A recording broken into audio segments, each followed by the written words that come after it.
John here. So there's one simple concept that most people don't understand, although they inherently have an idea of it, that impacts the entire workplace, most of your life.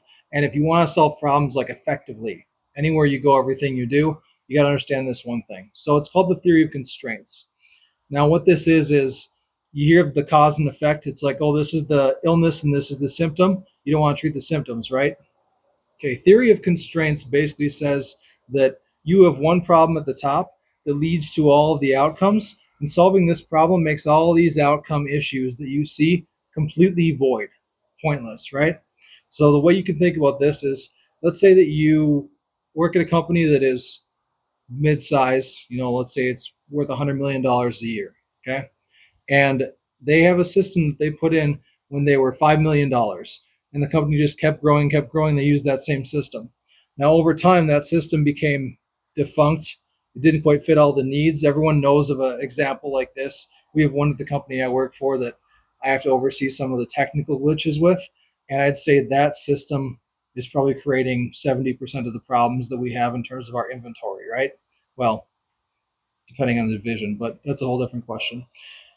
Point here being that if you can identify where this technical problem is and solve that one, everything downstream just evaporates. Okay. So the way I would think about this is track all of the issues that you run into day to day. So I've mentioned in a previous video, just have a piece of paper whenever you run into something that seems like it shouldn't happen, mark when, why, what, and then review them after like a month of aggregating all of your issues and figure out where do they start. Okay, so like I know that this system specifically is our problem. Now we need it.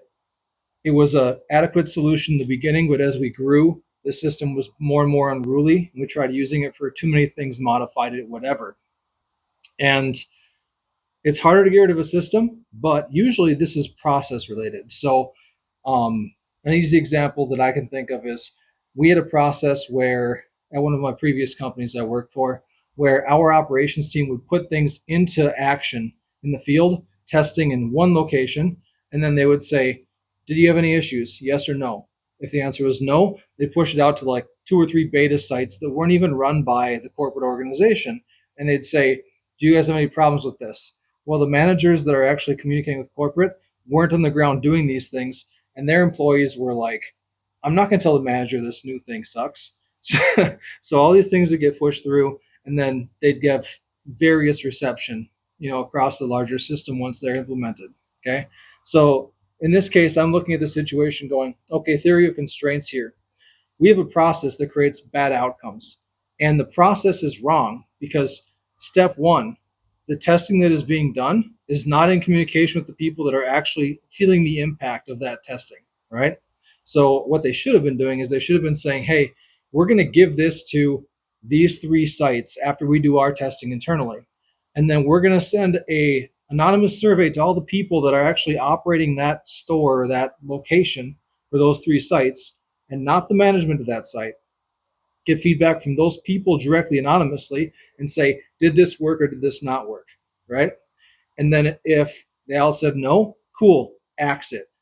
Done. Theory of constraints. Top problem was the fact they weren't getting the feedback from people they needed. And all it would take is to change that one thing, and all those downstream effects would go away. Okay. Pretty straightforward idea once you can think of like, hey, root cause, outcomes, cause and effect change.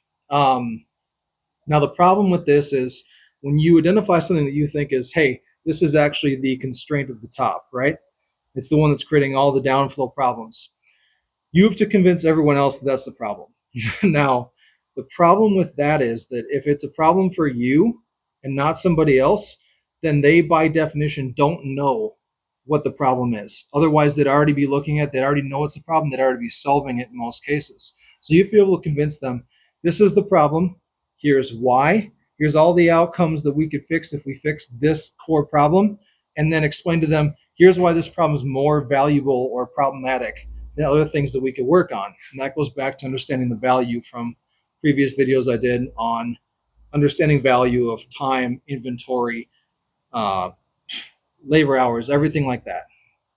So you can check those out if you'd like. But point here being theory of constraints, find that top issue, validate why that is creating a constraint, not just that it is, why it is a problem, and then identify if we could change this one thing, all these downstream effects go away, and then make that change. That's how big projects are born. That's how some people make their careers in corporate environments. Go for it. Catch you later.